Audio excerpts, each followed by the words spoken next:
क्या हुआ है कि डैश में विकलांग बच्चों या अधिगम अक्षमता यानी जो लर्निंग डिसेबिलिटी होती है वे वाले बच्चों के लिए मुख्य धारा स्कूल बच्चों की किसी विशिष्ट शैक्षणिक या सामाजिक जरूरतों को पूरा करने के लिए न्यूनतम प्रयास करता है, यानी बच्चों के लिए कम से कम प्रयास करता है और उन्हें खुद को पर्यावरण के अनुकूल ढालने का प्रयास करता है, यानी खुद को पर्यावरण के अकॉर्डिंग ढालो। यानी बच्चे से कहता है कि बच्चे तुझे सिस्टम के अकॉर्डिंग बदलना है, ठीक है, सिस्टम एलवीसी यादव वाला सिस्टम नहीं, जो एजुकेशन सिस्टम है, ठीक है, जैसी बात एजुकेशन सिस्टम में कही हुई है उसके अकॉर्डिंग तुझे बदलना है। जबकि डैश में स्कूल अपनी मौजूदा क्षमताओं का मूल्यांकन करता है और सभी बच्चों के लिए सुलभ हो जाता है, यानी यहां पर यह कहता है कि आपको सिस्टम को कहता है तुझे बच्चों के अकॉर्डिंग बदलना है। तो आपको बताना है इस डैश के अंदर और इस डैश के अंदर क्या आएगा, सामने स्क्रीन पर क्वेश्चन दिए हुए हैं। ऑप्शन पहला समावेशी शिक्षा, एकीकृत शिक्षा यानी कि आपका इंक्लूसिव एजुकेशन या फिर आपका इंटीग्रेटेड एजुकेशन। देखिए जो बच्चों को यह कहता हूं कि आपको सिस्टम के अकॉर्डिंग बदलना है, मैंने आई होप आपको ध्यान हो एक क्वेश्चन आपको कराया था 2011 के अंदर सीटेट के एग्जाम में क्वेश्चन आया था, अगर कोई बच्चा फेल हो जाता है तो इसका मतलब पूरा सिस्टम फेल हो गया। तो बच्चों को सिस्टम के अकॉर्डिंग फेल करने की बात करो, या तो सिस्टम ही बच्चों के पैर में पड़ा है, तो बच्चा सिस्टम के अकॉर्डिंग नहीं बदलेगा, सिस्टम बच्चे के अकॉर्डिंग बदलेगा। और ये अगर सिस्टम बच्चे के अकॉर्डिंग बदलता है तो ये होता है आपका इंक्लूसिव एजुकेशन, समावेशी शिक्षा होता है। इंटीग्रेटेड एजुकेशन के अंदर क्या होता है, बेसिकली यहां पर जो इंटीग्रेटेड एजुकेशन में बच्चों को तो एक साथ में शिक्षा दी जा रही है, लेकिन जो उनको संसाधन मिलते हैं, सुविधाएं मिलती है, वो उसको इस स्कूल उस क्लास के अंदर नहीं मिल पाती, उसके लिए दूसरी जगह जाना पड़ेगा। जबकि समावेशी शिक्षा कहती है अगर बच्चे को कोई चीज की जरूरत है ना, उसको उसी क्लास में दो उसका, ठीक है। तो ये आपका पहला ऑप्शन गलत है, क्योंकि यहां पर ये कम प्रयास की बात कर रहा है, ठीक है। तो ये विशेष शिक्षा स्पेशल एजुकेशन नहीं होगी। स्पेशल एजुकेशन जो मान लीजिए किसी के अंदर कोई डिसेबिलिटी है, आप लोगों ने देखा होगा स्पेशल एजुकेटर की आपकी वैकेंसी भी निकलती है, ठीक है। अगर किसी के अंदर कोई दिव्यांगता रहती है, ठीक है, तो उनके लिए स्पेशल आपके टीचर होते हैं जो उसको पढ़ाते हैं। तो स्पेशल स्कूल इस प्रकार के खोले थे कि सामान्य बच्चे अलग स्कूल में पढ़ेंगे और इस प्रकार की दिव्यांगता वाले बच्चे अलग स्कूल में पढ़ेंगे। तो ऐसा तो हमें करना नहीं, हमें तो इंक्लूसिव एजुकेशन के अकॉर्डिंग चलना है। ये हो जाएगा आपका एकीकृत शिक्षा यानी कि आपका इंटीग्रेटेड एजुकेशन, और समावेशी शिक्षा इसके अंदर आ जाएगा। इंटीग्रेटेड एजुकेशन कहता है कि बच्चों को सिस्टम के अकॉर्डिंग बदलना है, जबकि समावेशी शिक्षा कहती है कि नहीं, सिस्टम बच्चे के अकॉर्डिंग बदलेगा। तो आंसर आपका थर्ड यहां पर सही हो जाएगा। बढ़ते अब आपके नेक्स्ट क्वेश्चन की ओर, ये रहा आपके सामने स्क्रीन पर नेक्स्ट क्वेश्चन जो आपको दिया हुआ है, ठीक है। ठीक है भाई, बिल्कुल सही जा रहे हो इसी। अगला क्वेश्चन देखते हैं। निम्नलिखित में से कौन सी ऐसी गतिविधि, ऐसी एक्टिविटी है जिनका उपयोग बच्चों में रचनात्मकता यानी कि जो उसकी क्रिएटिविटी होती है, तो यहां पर जो क्रिएटिविटी होती है उसको बढ़ावा देने के लिए किया जाता है। बताओ आप लोगों के अंदर क्रिएटिविटी को बढ़ावा देना है तो कैसे दोगे, या आप छोटे बच्चों को कैसे दोगे? पहला, आविष्कार करके, बिल्कुल ठीक बात है, इन्वेंशन करके आप लोग कर सकते हो क्रिएटिविटी को बढ़ावा, ठीक है। जैसे हमारे, मैंने आपको बताता था एक दो बार पहले ही बताया हुआ, हमारे एक बड़े भाई थे तो वो साइंस के मतलब उन्होंने ले रखी थी, तो पता वो क्या नाम है, फ्रोग, ठीक है, फ्रोग को पकड़ते रहते थे, उसके पीछे डब्बा लेके भागते रहते थे कि वो इसे पकड़ के चीर फाड़ करके एक्सपेरिमेंट करना है। तो हमें बड़ा शौक रहता था, ठीक है, कि यार चलो फ्रोग को पकड़े, हालांकि चीर फाड़ में इंटरेस्ट नहीं रहता। तो यहां पर बच्चे के अंदर जिज्ञासा आई, क्यूरियोसिटी आ गई कि यार मेरा भाई क्यों पकड़ता रहता है डब्बे ले लेके, मैं भी पीछे जाके देखूंगा इसको, ठीक है। अरे यार तो चीर फाड़ कर रहा है, भैया क्यों कर रहे हो, चीर फाड़ क्यों कर रहे हो? अरे ये मैं इसके ऊपर देख रहा हूँ इसके कौन कौन से पार्ट है, कैसे मूवमेंट कर रहा है। तो किसी भी प्रकार का इन्वेंशन होता है, आविष्कार होता है, वो क्रिएटिविटी के माध्यम से होता है। आज की डेट के अंदर जो आपको फोन, ये कैमरा, ये जितनी भी चीज आ रही है ना, एक क्रिएटिविटी के माध्यम से आती जा रही है, ठीक है। अगला है एकाधिक का प्रयोग यानी कि मल्टीपल यूज। जितने भी मल्टीपल यूज करोगे किसी भी चीज के तो आपकी क्रिएटिविटी को बढ़ावा देंगे ही देंगे, ठीक है। यानी यहां पर बात हो रही है जैसे आपका डिसेंट्रेशन का एक प्रोसेस जीन पियाजे ने बताया था, जहां पर आप किसी एक चीज से ज्यादा यूज करते हो, जो मैंने पेन वाला एग्जांपल दिया था, जो महिला यूज करती है बाल बांधने में, लिखने में, मारने में, यू पनिशमेंट देने में, ठीक है। तो ये भी हो जाएगा। अगला दिया हुआ है आपका अनुप्रास। अनुप्रास यानी कि अलिटरेशन, ये आपका नहीं होगा, ठीक है। अलिटरेशन हो जाएगा भाई आपका अनुप्रास, ठीक है। मैं इसको हिंदी वाला समझ गया था, अनुप्रास ये आपका हो जाएगा। अलिटरेशन के अंदर बेसिकली यहां पर भी बच्चा चीजों सीखता है, कंबाइंड करके सीखता है, दो एक जैसे शब्दों को जो शुरुआत में साउंड निकाले उसके अकॉर्डिंग यहां पर सीखता है, तो ये भी हो जाएगा, ठीक है। मैं सोच रहा अलंकार आ गया अगला रटना, नहीं, जो रटना होता है वो आपकी रचनात्मकता यानी क्रिएटिविटी को खत्म करता है, तो रटना नहीं है। पहला दूसरा तीसरा आंसर आपका सही हो जाएगा, पहला दूसरा तीसरा आंसर आपका सही हो जाएगा। आप लोग किसके साथ जा रहे हो? आप लोग जा रहे हो बी के साथ, ठीक है, बी के साथ। अच्छा हाँ, मतलब पहला दूसरा तीसरा बी के साथ आप बिल्कुल सही जा रहे हो, ठीक है। बी के साथ आप लोग बढ़िया जाते हो, ठीक है, इतना तो मैंने देख लिया। अगला क्वेश्चन सामने स्क्रीन पर ये रहा, कौन सा शिक्षण उपागम, कौन सा आपका टीचिंग का जो अप्रोच है इस विश्वास पर आधारित है कि अध्यापक यानी टीचर वह सब जानता है जो बच्चों को जानने की आवश्यकता होती है। देखिए आपके ये अप्रोच आपको पढ़ाए जाते हैं, ठीक है। एक आपका होता है मेथड, टीचिंग मेथड, एक होता है आपके टीचिंग अप्रोच होते हैं। तो जो यहां पर बात हो रही है आपके टीचिंग अप्रोच की बात हो रही है, किसकी बात हो रही है, टीचिंग अप्रोच की बात हो रही है। तो जैसे टीचिंग अप्रोच के अंदर जहां पर सेंटर के अंदर यहां पर टीचर को मान लिया, अध्यापक को मान लिया कि वो सब कुछ जानता है जो जो बच्चों को जानने की जरूरत है, ठीक है। तो ये क्या लर्नर सेंटर्ड अप्रोच है? जी नहीं। ये क्या है, यहां पर आपकी बाल केंद्रित उपागम की बात कर रहा नहीं। अगर बाल केंद्रित उपागम की बात करता तो बच्चों को सेंटर में रखता, ज्यादा अपना ज्ञानवादी यहां पर नहीं बनता। यहां पर तो मेन टीचर हो गया, यहां पर लेक्चर मेथड का ही यूज करेगा, तो ये आपका नहीं होगा। सब्जेक्ट सेंटर्ड अप्रोच भी नहीं है आपका, क्योंकि सेंटर के अंदर कौन है, सेंटर के अंदर टीचर आपका, सेंटर के अंदर कोई आपका सिलेबस करिकुलम नहीं है, तो आपका सब्जेक्ट सेंटर्ड अप्रोच नहीं है। तो ये हो जाएगा आपका टीचर सेंटर्ड अप्रोच हो जाएगा। कौन सा, टीचर सेंटर्ड अप्रोच हो जाएगा। आंसर थर्ड है। कंस्ट्रक्टिविज्म आपका अप्रोच नहीं होने का, जहां पर बच्चा रचनावादी तरीके से सीखता है, उसको सिखाई जाती है, ठीक है। ये सभी आपके टीचिंग अप्रोच होते हैं, तो आंसर इसमें थर्ड से हो जाएगा। अगर बच्चे के हक की बात करी जाती तो आपका लर्नर सेंटर्ड अप्रोच होता, और आज की डेट के अंदर हमें लर्नर सेंटर्ड अप्रोच यानी कि बाल केंद्रित शिक्षा की ही बात यहां पर करनी है। अगला क्वेश्चन सामने आपकी स्क्रीन पर ये रहा। नेक्स्ट क्वेश्चन, क्वेश्चन आपको दिया हुआ है कि हाइंज दुविधा, यहां पर दिया हुआ है हाइंज डिलेमा, ठीक है। अब देखिए ये क्वेश्चन है आपके, जो आपका कोलबर्ग था, तो कोलबर्ग ने जो आपका नैतिक विकास का सिद्धांत दिया था, ठीक है।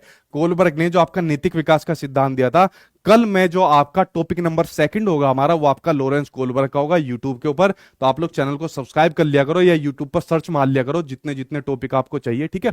तो लॉरेंस कोलबर्ग ने जो आपका नैतिक विकास का सिद्धांत दिया था, सबसे पहले प्रतिपादित किसने करा था? जीन पियाजे की वाली वीडियो के अंदर मैं आपको बता चुका हूं, जीन पियाजे ने सबसे पहले करा था, लेकिन जीन पियाजे ने इस सिद्धांत को छोड़ दिया, कोलबर्ग ने पकड़ लिया, तो इसने इसके ऊपर काम करा, फिर नैतिक विकास सिद्धांत के ऊपर, ठीक है। तो यहां पर बात हो रही है हिंज डिलेमा की बात हो रही है, यहां पर हाइंज दुविधा की बात हो रही है। दुविधा डिलेमा का मतलब क्या होता है? जब हम किन्हीं दो चीजों में से सेलेक्ट नहीं कर पा रहे किसी चीज को, ठीक है।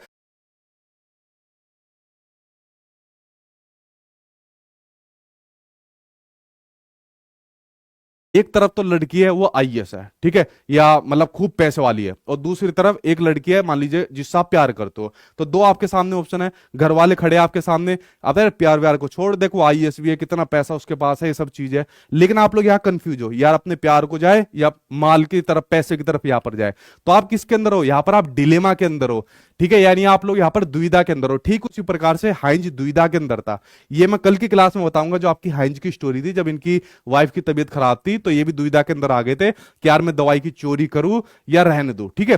तो जो हाइंज दुविधा है, उस पर राधा अपनी प्रतिक्रिया देते हुए कहती है कि दवाई की चोरी किसी भी परिस्थिति में गलत होती है, ठीक है। चोरी करना यहां पर गलत बात होती है, क्योंकि चोरी करना गलत होता है, ठीक है। यह बात किसने बताई?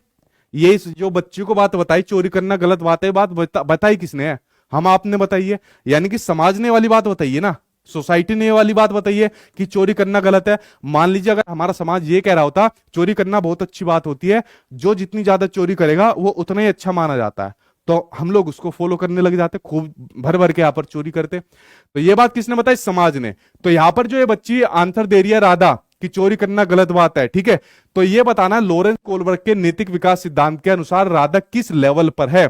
अब इन्होंने तीन प्रकार के लेवल दिए थे लॉरेंस कोलबर्ग ने। पहला प्री कन्वेंशनल लेवल, पहला प्री कन्वेंशनल लेवल, दूसरा आपका कन्वेंशनल लेवल, दूसरा आपका कन्वेंशनल लेवल, और तीसरा आपका पोस्ट कन्वेंशनल लेवल, तीसरा आपका पोस्ट कन्वेंशनल लेवल। इन तीन लेवल की दो दो स्टेज दी थी, तो तीन दूनी छह, छह अवस्थाएं होगी। तो आपको बताना लेवल कौन सा है। जो आपका प्री कन्वेंशनल लेवल होता है, इसके अंदर बच्चे के अंदर नैतिकता नहीं पाई जाती, ज्यादा नैतिकता को फॉलो नहीं करता।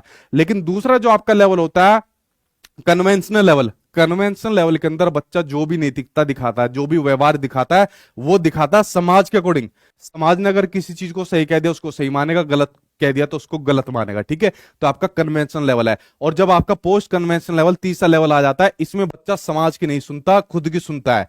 समाज कहेगा ये चीज गलत है, क्यों गलत है, पहले मैं देखूंगा क्यों गलत है, ठीक है। तो तीसरे लेवल पर बच्चा अपनी खुद की सुनता है, समाज के अकॉर्डिंग नहीं चलता।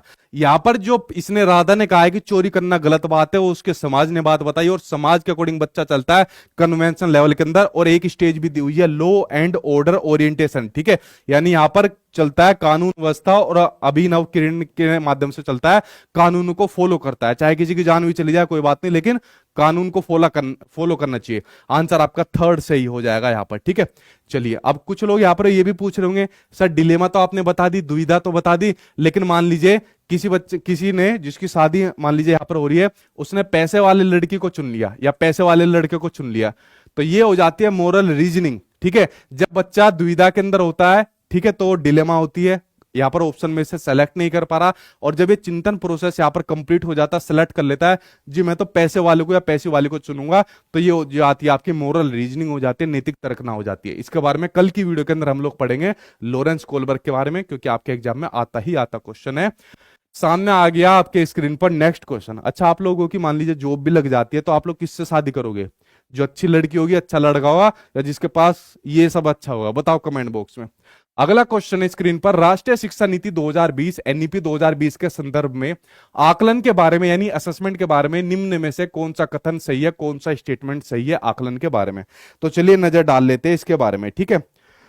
आपकी क्लास से मेरा सीटेट क्लियर हो गया है, ठीक है, इस बार थैंक यू सर, ठीक है। अच्छा, जो बच्चे क्लियर करते हैं वो लोग भी क्लास के अंदर हर बार बैठे रहते हैं, नंबर बढ़ाने के लिए देते होगा दोबारा, ठीक है। पता नहीं कितनी हर बार बच्चे पास होते हैं, आई थिंक मुझे ऐसा लगता है इंडिया के अंदर सबसे ज्यादा रिकॉर्ड अपने यही से जाता है, ठीक है, वो भी बहुत अच्छी खासी मात्रा में, ठीक है। ये बच्चे तैयारी कहाँ से करें, फिर जॉब नहीं निकलती, परेशान रहते हैं, ठीक। चलिए अगला क्वेश्चन देखते हैं सामने, जिसके ऑप्शन यहां पर दिए हुए आकलन के बारे में स्टेटमेंट।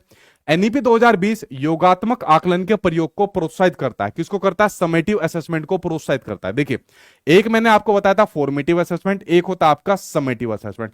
फॉर्मेटिव असेसमेंट वो असेसमेंट चलता है जो आपका टीचिंग लर्निंग प्रोसेस के दौरान चलता है, जैसे अभी हमारा टीचिंग लर्निंग प्रोसेस चल रहा है, मैंने आपसे कुछ क्वेश्चन पूछा, आपने सही गलत जो भी कुछ दिया, लेकिन मैंने असेसमेंट करके ही देख लिया आपको चीज कितनी आई है, तो टीचिंग लर्निंग प्रोसेस के दौरान हो गया आपका फॉर्मेटिव असेसमेंट। जब हमारा टीचिंग लर्निंग प्रोसेस खत्म हो जाता है, क्या हो जाता है? जब हमारा टीचिंग लर्निंग प्रोसेस खत्म हो जाता है, तो वो होता है आपका समेटिव असेसमेंट, जैसे बच्चे के ईयरली, हाफ ईयरली, यानी जो बच्चे की वार्षिक अर्धवार्षिक परीक्षाएं होती है, उसमें बच्चा कम नंबर लाया तो फेल कर देते हैं, ठीक है। ये नहीं देखते कि बच्चे ने क्या सीखा है, कितनी स्पीड से सीख रहा है। तो एनईपी 2020 ने समेटिव असेसमेंट को कम करने की बात कही है कि समेटिव असेसमेंट को कम करो और फॉर्मेटिव असेसमेंट को ज्यादा से ज्यादा बढ़ाओ, तो इसको प्रोत्साहित नहीं करता है, किसको? जो आपका समेटिव असेसमेंट होता है। दूसरा दिया है एनईपी 2020 मानक, भाई मानक दिख गया, मानक परीक्षा है, मानक परीक्षाओं की बात हो, यहां पर मानकीकृत की बात हो, मानक को देखते गलत कर देना, बाकी तुम्हारा सर है, ठीक है, टेंशन मत लेना। अगला है एनईपी 2020 विद्यार्थियों का समग्र आकलन प्रस्तावित करता है, बिल्कुल ठीक है, जिसमें विभिन्न प्रकार की कुछ विधियों की बात हो रही है। कौन कौन सी विधियों की बात हो रही है? पोर्टफोलियो की बात हो रही है, रोल प्ले की बात हो रही है। पोर्टफोलियो मैंने आपको बताया था, जो एक प्रकार की फाइल या एक प्रकार का फोल्डर होता है जिसमें बच्चे से संबंधित सभी प्रकार के रिकॉर्ड रखे जाते हैं। जब बच्चा अगली क्लास में जाता है तो उस क्लास का टीचर अगली क्लास के टीचर को फाइल देता है कि टीचर ये इस बच्चे का पोर्टफोलियो है, तो अगली क्लास के टीचर को पता लग जाता है कि बच्चा पिछली क्लास में कैसी परफॉर्मेंस देखा रहा है, क्या उसकी अचीवमेंट है, क्या उसकी कमी है। तो आकलन करने का बढ़िया तरीका आपका पोर्टफोलियो को माना जाता है, ठीक है। दूसरी बात यहां पर एनईपी 2020 के अंदर एक आपके 360 डिग्री मल्टी डायमेंशनल आपके प्रगति पत्र या प्रोग्रेस कार्ड आप लोग इसको कह सकते हो, या प्रोग्रेस कार्ड इसको कह सकते हो, ठीक है, या जिसको आप लोग प्रगति पत्र कहते हो। तो बच्चों को 360 डिग्री प्रोग्रेस कार्ड अब यहां पर मिलेगा। इस प्रोग्रेस कार्ड में बच्चे से संबंधित सभी चीजों का यहां पर उसका आकलन असेसमेंट किया जाएगा, चाहे वो आपका कॉग्निटिव हो यानी कि आपका संज्ञानात्मक हो, चाहे वो आपका अफेक्टिव हो, चाहे उसके अलावा आपका साइकोमोटर हो, ठीक है। और जिसने मेरी राइटिंग पे कुछ बोला ब्लॉक लगवा दूंगा, राइटिंग पे मत बोलना, ठीक है। तो 360 डिग्री प्रोग्रेस कार्ड की बात करता है कौन? एनईपी 2020। तो आंसर आपका अभी तक ये थर्ड ठीक है। एनईपी 2020 शिक्षकों को प्रोत्साहित करती है कि वे विद्यार्थियों के ऐसे प्रगति पत्र बनाएं, यानी ऐसे प्रोग्रेस कार्ड बनाएं जिसमें अन्य विधियों से तुलना की जा सके। आपको जब बच्चे का असेसमेंट करना है, ध्यान रखना है, बच्चों को कभी भी एक तो बांटना नहीं है, उनको कैटेगराइज नहीं करना, तू ज्यादा तेज पढ़ने वाला है, तेरा आईक्यू लेवल ज्यादा है, तेरा कम है, तू अच्छा बच्चा है, तू निकम्मा बच्चा है, गद्दा बच्चा है, ठीक है। और ना कभी उनके बीच में तुलना करनी है, जैसे हमारे घर वाले तुलना करते थे, बस आ गया इस बार भी फर्स्ट नहीं आया, इस बार भी कुछ नहीं आया, और दूसरे से तुलना करते थे। देखियो राम प्रकाश का लड़का हर साल फर्स्ट आता है, अरे राम प्रकाश का आ रहा है तो हमारी क्यों जान ले रहे हो, राम प्रकाश का आ गया तो आ गया, ठीक है। लेकिन तुलना करते थे, तो ध्यान रखना है जहां पर तुलना करने की बात आ जाएगी तो अपने पुराने जख्मों को निकाल लेना और काट देना उसको गलत। आंसर आपका थर्ड सही हो जाएगा, ठीक है। अब यहाँ पर नंबर ग्रेड की बात नहीं हो रही है आज की डेट के अंदर। आज की डेट के अंदर देखा जाता है बच्चा कैसी स्किल सीख रहा है, बच्चा किस प्रकार से व्यवहार को एडॉप्ट कर रहा है यहाँ पर, ठीक है। और बच्चे का जो असेसमेंट हो रहा है उसमें सभी प्रकार की चीजों का ध्यान रखा जा रहा है ना, चाहे उसके कोग्निटिव हो, चाहे उसके इमोशन से जुड़ा हो, चाहे उसके शरीर से जुड़ा हो, ठीक है। चलिए अगला क्वेश्चन सामने स्क्रीन पर आ गया, ये रहा नेक्स्ट क्वेश्चन। हार्वर्ड गार्डनर के बहुबुद्धि सिद्धांत के अनुसार किसकी मल्टीपल इंटेलिजेंस थ्योरी, कहा गई यार, अरे कहा गई मल्टीपल इंटेलिजेंस थ्योरी, कहीं दिख नहीं रही भाई आप पर आपका। हार्वर्ड गार्डनर ने कौन सी बुद्धि दी थी, मल्टीपल इंटेलिजेंस थ्योरी दी थी, ठीक है। तो मल्टीपल इंटेलिजेंस थ्योरी के अनुसार निम्नलिखित में से कौन सा जोड़ा बुद्धि का प्रकार और अंत्य स्थिति अनुपालन संभावना के अनुसार है। हार्वर्ड गार्डनर जिन्होंने दिया था बहुबुद्धि सिद्धांत, इन्होंने बताया था कि हमारे अंदर बुद्धि कई प्रकार की होती है। क्लास फर्स्ट के अंदर भी मैंने आपको बताया हुआ था, ठीक है। एनसीईआरटी के अकॉर्डिंग जो आप लोग मानते हो 8 प्रकार की बुद्धि होती है, वैसे इससे ज्यादा भी कई बुद्धियों के बारे में बता चुके हैं, लेकिन इन 8 बुद्धियों से संबंधित क्वेश्चन टीचिंग एग्जाम के अंदर देखने को ज्यादातर मिलते हैं, ठीक है। सीटेट में तो 8 में से आता है। तो ये 8 प्रकार की बुद्धियों में से कुछ मैंने आपको क्लास फर्स्ट के अंदर बता दी थी, कुछ आपको आज बताता हूं। पहली बुद्धि इसने दी हुई है आपकी लिंग्विस्टिक इंटेलिजेंस, ठीक है, यानी आपकी भाषिक बुद्धि। भाषिक बुद्धि उन लोगों के अंदर पाई जाती है जिनको अपनी भाषा पर बहुत बढ़िया कमांड होता है। जैसे जो आपके न्यूज एंकर होते हैं, जो आप लोग देखते हो, अंजना ओम कश्यप, चित्रा सिंह देखते हो, रवीश कुमार आप लोग देखते हो, तो इनको भाषा पर कमांड होता है। कवि हो गए, कवित्री हो गए, ठीक है। उसके अलावा ये जो आपके वकील होते हैं, उनके अंदर आपकी लिंग्विस्टिक इंटेलिजेंस पाई जाती है। लेकिन इसमें यहां पर जो ऑप्शन दिया वो दिया अकाउंटेंट। अकाउंटेंट के अंदर ये बुद्धि नहीं पाई जाती। अकाउंटेंट के अंदर लॉजिकल मैथमेटिक्स बुद्धि पाई जाती है, जो कैलकुलेशन बढ़िया प्रकार से करते हैं, ठीक है। टीचर एक ऐसा प्राणी है जिसके अंदर लगभग ज्यादातर बुद्धि आपको पाई जाती है, लेकिन एग्जाम में इससे संबंधित जो क्वेश्चन आता है वो आपका इंटरपर्सनल इंटेलिजेंस के अंदर आता है, ठीक है। कौन सी बुद्धि आपकी, इंटरपर्सनल इंटेलिजेंस। कौन सी, इंटरपर्सनल इंटेलिजेंस। वरना टीचर के अंदर सारी बुद्धि पाई जाती है भाई आपकी, ठीक है, ज्यादातर। इसलिए कहा जाता है टीचर बड़ा खतरनाक होता है। इंटरपर्सनल इंटेलिजेंस वो इंटेलिजेंस होती है जिसमें आदमी दूसरों की भावना को समझ सकता है, दूसरों से इंटरेक्ट कर सकता है, ठीक है। तो दूसरों को माइंड को एक तरीके से कह सकते हैं रीड कर सकता है। जैसे मनोचिकित्सक होते हैं तो दूसरों की भावना को समझ लेते हैं। जैसे नेता होते हैं, दूसरों की, आप लोगों की भावना को समझ लेते हैं पब्लिक की, कि कहां पर इसे फंसाना है, कहां पर धर्म के नाम पर, जाति के नाम पर, वर्ग के नाम पर इनको भड़काना है। तो नेता होते हैं। दुकानदार होते हैं, ठीक है, 200 रुपए की चीज को 2000 के अंदर बेच देते हैं और क्या कहते हैं, अरे वाह क्या बढ़िया लग रही हो मैडम, क्या बढ़िया लग रही हो सर, ये तो ड्रेस आपके लिए बनी है। जो ये एजेंट आते हैं, ठीक है, एलआईसी वगैरह के लिए जो आपको बीमा वगैरह करवाते हैं, उसके अंदर आपकी इंटरपर्सनल इंटेलिजेंस पाई जाती है, ठीक है। अब यहां पर दूसरी इंटेलिजेंस दी है इसने, स्पेशल इंटेलिजेंस। देखिए स्पेशल इंटेलिजेंस मैंने बताई थी जब आदमी अमूर्त तथ्यों के आधार पर चिंतन करना शुरू कर देता है। जैसे मैंने बताया था आर्किटेक्चर, जो आपका ठेकेदार होता है, ठीक है।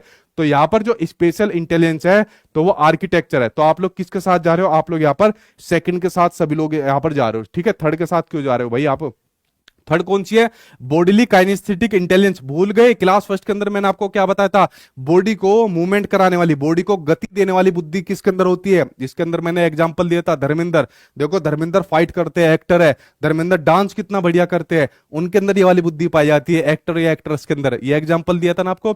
जो एथलीट होते हैं, सचिन तेंदुलकर, विराट कोहली, उसेन बोल्ट, जितने भी प्रकार के अंदर, उनके अंदर ये बुद्धि पाई जाती है। लेकिन इसने दिया हुआ है यहाँ पर अकाउंटेंट। अगली बुद्धि पाई गई है आपकी नेचुरलिस्टिक इंटेलिजेंस, यानी कि आपकी प्रकृतिवादी बुद्धि, जिनको प्रकृति से लगाव होता है, जो प्रकृति के बहुत नजदीक होते हैं, जैसे एनवायरमेंट लवर हो गया या जो आपके किसान हो गए, उनके अंदर ये वाली बुद्धि पाई जाती है। जबकि यहां पर इसने दिया हुआ है सिंगर, तो सिंगर के अंदर जो बुद्धि पाई जाती है वो पाई जाती है आपकी म्यूजिकल इंटेलिजेंस पाई जाती है। कौन सी, म्यूजिकल इंटेलिजेंस पाई जाती है, ठीक है। अच्छा बताओ मेरे अंदर कौन कौन सी बुद्धि है, या आप लोगों के अंदर कौन कौन सी बुद्धि है, देखता हूं कौन सा बुद्धिमान है जो इसको यहां पर सही बताएगा, ठीक है। तो सही कौन सा था भाई हमारे इसके अंदर, ये सेकंड वाला सही था, इसके साथ आप लोग जा रहे हो, ठीक है। तो आप लोगों के अंदर कौन कौन सी बुद्धि है जरा बताइए, मैं देखता हूं कौन कौन सी बुद्धि लेकर आप लोग घूम रहे हो, ठीक है। अगला क्वेश्चन सामने आपकी स्क्रीन पर ये रहा, नेक्स्ट क्वेश्चन, इसके ऊपर यहां पर नजर डालते हैं, ठीक है। देखो सारी बुद्धि आपके अंदर नहीं है। अगर मैं बात करूं म्यूजिकल इंटेलिजेंस की, तो क्या आप लोगों के अंदर ये बुद्धि है, कहोगे हाँ सर, जब हम बाथरूम जा। अब आप लोगों ने जो एनसीईआरटी की किताब पढ़ी है, एनसीईआरटी की किताब के अंदर जैसे आप लोगों ने ईवीएस वगैरह पढ़ी होगी, तो ईवीएस के अंदर आपका कन्नम मल्लेश्वरी जी के बारे में दिया हुआ है, वहीदा प्रिज्म के बारे में दिया हुआ है, सुनीता विलियम्स के बारे में आपका दिया हुआ है। इन सब महिलाओं के बारे में आपके एनसीईआरटी की किताब में क्यों दिया गया है, ताकि स्कूल के अंदर जो आने वाली बच्चियां है वो उनको देखकर मोटिवेट हो सके कि भाई कोई चांद पर कोई आपका अंतरिक्ष में जा रहा है, कोई माउंट एवरेस्ट पर जा रहा है, कोई इतना वेट उठा रही है, ठीक है, कोई लीडर बननी है यहाँ पर आपकी नौसेना के अंदर, डॉक्टर बननी है कुछ, तो ताकि बच्चा इनको देखकर आपका मोटिवेट हो सके, तो इसलिए एनसीईआरटी किताब के अंदर इन चैप्टर को यहां पर डाला गया है। तो एज ए टीचर आपको बताना है आप फ्लेक्सिबिलिटी कैसे लाओगे। आई होप आप लोग जेंडर से संबंधित जो चीजें मैंने आपको बताई वो आपको समझ में आ गई होगी, ठीक है। अब देखिए पहला ऑप्शन आपके सामने दिया हुआ है, लड़कियों की स्त्रीवादों व लड़कों को पुरुषवादी विशेषताओं, इसको मैं हटा देता हूं, ये समझ में आ गया होगा। लड़कियों को स्त्रीवादी व लड़कों को पुरुषवादी विशेषताओं को प्रोत्साहित करे कि जो लड़कियां होती है वो घर के काम करेगी, चूल्हा चौखट देखेगी और नहीं करेगी, ऐसी बात करो। और लड़कों को बाहर के काम करने पड़ेंगे। क्यों भाई, लड़के भी किचन का काम कर सकते हैं, लड़के भी बाहर जाके कमा सकते हैं, ठीक है, आजकल कर भी रही है। तो इसको प्रोत्साहित, इसको इंकरेज नहीं करना। दूसरा है, लड़कों व लड़कियों को अलग अधिगम कार्य देकर जिसके लिए वह आनुवांशिक रूप से तैयार है। जी नहीं, अलग कार्य नहीं देने, दोनों के बीच में डिफरेंस नहीं करना, ठीक है। तो ये काम आपको नहीं करना है। अगला मुझे एक फैक्ट याद आ रहा है, मैं अभी की बात बताऊं, अभी कुछ दिन पहले हमारी तरफ के जो एसीपी साहब है, ठीक है, तो उन्होंने अपने अनुभव के आधार पर चीजें बता रहे थे, मुझे बैठा रखा था, ठीक है। तो यहाँ पर इसी चीज की बात कर रहे थे कि देखो भाई हमने भी सारी दुनिया देखी है, लेकिन ज्यादातर ये चीज देख लेते हैं कि जो फीमेल होती है, जैसे जो मतलब इस प्रकार से जो काम वगैरह ज्यादा करते हैं, अगर घर ठीक ठाक चल रहा है तो दोनों साथ में रह सकते हैं। तो मतलब कोई आदमी अपने अनुभव के आधार पर बताता है तो कुछ मायने में वो ठीक होती है, कुछ मायने में क्या पता गलत भी हो सकती है, ठीक है। तो वैसे जो भी हमारे बड़े बताए उसको हमें पॉजिटिव ही लेना चाहिए। अगला आपका, जेंडर उपयुक्त अपेक्षाएं रखकर लड़कियों भाषाओं में अच्छा करेगी और लड़के भाषा में अच्छा करेंगे, ये भी काम नहीं करना। कोई भी अच्छा कर सकता है, जैसे सीटेट के एग्जाम में क्वेश्चन आया, क्यों लड़कियों की तरह रोते हो, एक लड़के से एक टीचर ने वाली बात कही, क्यों भाई लड़के रो नहीं सकते, बताओ भाई कमेंट बॉक्स में लड़कों कि आप लोग कितना रोते हो या नहीं रोते हो, ठीक है। अगला है, व्यक्तियों को गैर रूढ़िवादी भूमिकाओं में प्रस्तुत कर गैर रूढ़िवादी भूमिका कैसी हो जाएगी, लड़कों से आदमियों से तो काम कराओ किचन के। अब मान लीजिए आप लोग जो वीडियो देख रहे हो, मान लीजिए किसी की शादी हो गई होगी, तो आप लोग अपने पति को बोलो तुम किचन के काम करो, कोई बड़ी बात नहीं है, किचन के काम कर सकते हो।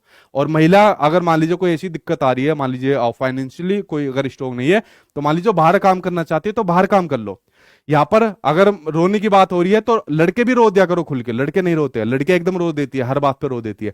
तो इस प्रकार की मतलब गैर रूढ़िवादी भूमिका के अंदर करो, जो काम लड़के करते हो लड़कियों से कराओ, जो लड़कियां करते हो लड़कों से कराओ। तो इससे आपके रूढ़िवादिता के अंदर लचीलापन आएगा। आंसर आपका फोर्थ यहां पर सही हो जाएगा। और यहां पर जिस किसी घरवाले ने किसी की घरवाली पीटी या घरवाली ने घरवाला पीटा, वो आप लोग अपने आप देख लेना, मेरा उससे कोई भी संबंध नहीं है, कभी बेफालतू में यहां पर आप लोग टूट पड़ो, ठीक है। क्योंकि मैं यहां पर पॉजिटिव बात कर रहा हूं, लेकिन हमारे समाज के अंदर इतनी जल्दी नहीं आएगी, वो कहेंगे इसकी वीडियो देखना बंद कर दे, ठीक है, ये तो नाश करवा देगा हमारा। अगला क्वेश्चन है आपके सामने, पियाजे द्वारा दी गई विशेषताओं के आधार पर विकास के स्तर का मिलान करो। चलो भाई विकास के स्तर का मिलान करते हैं। जीन पियाजे, जिन्होंने वीडियो नहीं देखी तो देख लेना, यूट्यूब पर सर्च मार लिया करो, जीन पियाजे मेरा नाम लिख दिया करो, ठीक है। मैंने परसों ही आपको ये वाला टॉपिक कराया, पहले वाला। बताओ जिन्होंने करा हुआ है वो आप लोग समझ जाओगे। पहली आपके सामने दी हुई है औपचारिक संक्रियात्मक अवस्था, यानी कि आपकी फॉर्मल ऑपरेशनल स्टेज, जो आपकी चौथी अवस्था होती है, जिसमें बच्चा आपका 11 साल से प्लस का बच्चा होता है। तो इसके अंदर कौन सी हो जाएगी, देखिए ये आपके सामने दिख रही है परिकल्पनात्मक तर्क, यानी यहां पर बात हो रही है आपके हाइपोथेटिकल थिंकिंग की, रीजनिंग की बात हो रही है, एंड एब्स्ट्रैक्ट की बात हो रही है, अमूर्त चिंतन की बात हो रही है। तो औपचारिक संक्रियात्मक अवस्था में बच्चा अमूर्त चिंतन करना स्टार्ट कर देता है, और यहां पर हाइपोथेटिकल डिडक्टिव रीजनिंग उसके अंदर आ जाती है, ठीक है। तो ये आपका सही हो जाएगा। दूसरा पूर्व संक्रियात्मक अवस्था, प्री ऑपरेशनल स्टेज, जिसके अंदर बच्चा आपका 2 साल से लेकर 7 साल तक का होता है। इसके अंदर कौन सी आ जाएगी, तर्क पूर्व चिंतन हो जाएगा और संरक्षण की योग्यता हो जाएगी। क्या हो जाएगी, तर्क पूर्व यहां पर चिंतन भी कर पाता है और संरक्षण योग्यता, यानी कंजर्वेशन यहां पर चीजों को कर पाता नहीं, कंजर्वेशन योग्यता नहीं कर पाता भाई, ये तो प्री ऑपरेशनल स्टेज है, प्री ऑपरेशन स्टेज है, ये है इसका। देखो प्रतीकों की समझ आ जाती है लेकिन कंजर्वेशन वो नहीं कर पाता, क्योंकि प्री ऑपरेशनल स्टेज के अंदर सिर्फ सिंबल्स की नॉलेज आ जाएगी। जैसे उसको कुछ भी बोलेंगे बच्चों को बाइक, तो उसके माइंड में बाइक आ जाएगी। जैसे मैं आपको बोलूं गधा, तो गधा आ जाएगी। एक बच्चा कमेंट करके कह रहा था सर आपकी क्लास में सर गधे पढ़ते हैं, गधी भी पढ़ती है। तो आप लोग बताइए कि ऐसे बच्चों को आप लोग क्या जवाब देना चाहेंगे, ठीक है। लड़कियां बताओ 2-4 शब्द उसके लिए। ठीक है, तो प्रतीकों की सोच आ जाती है, लेकिन उनको कंजर्वेशन करना नहीं आता। कंजर्वेशन जो उनको करना आता है वो आपका मूर्त संक्रियात्मक अवस्था के अंदर आता है, जब बच्चा 7 से लेकर 11 साल तक का बच्चा होता है। यानी यहाँ पर कंजर्वेशन की योग्यता आ जाती है और तर्कपूर्ण चिंतन करना स्टार्ट कर देता है। बच्चे आपकी सेंसरी मोटर स्टेज, जब बच्चा आपका जन्म से लेकर 2 साल तक का होता है, जिसमें बच्चा क्या काम करने शुरू लग जाता है, ऑब्जेक्ट परमानेंस का गुण आ जाता है, छुपी हुई चीजों को भी अपने सेंसरी ऑर्गन के माध्यम से ढूंढ लेता है। तो ये आपका सही हो जाएगा। ये आपके मैच द फॉलोइंग हो गए। मान लीजिए कोई बच्चा पहली बार वीडियो देख रहा है तो जाकर टॉपिक नंबर फर्स्ट देखना, जीन पे आ जाएगा, आपको समझ में आ जाएगा। ठीक है, चलिए बढ़ते हुए आपके नेक्स्ट क्वेश्चन की ओर। अगला क्वेश्चन ये रहा सामने आपकी स्क्रीन पर।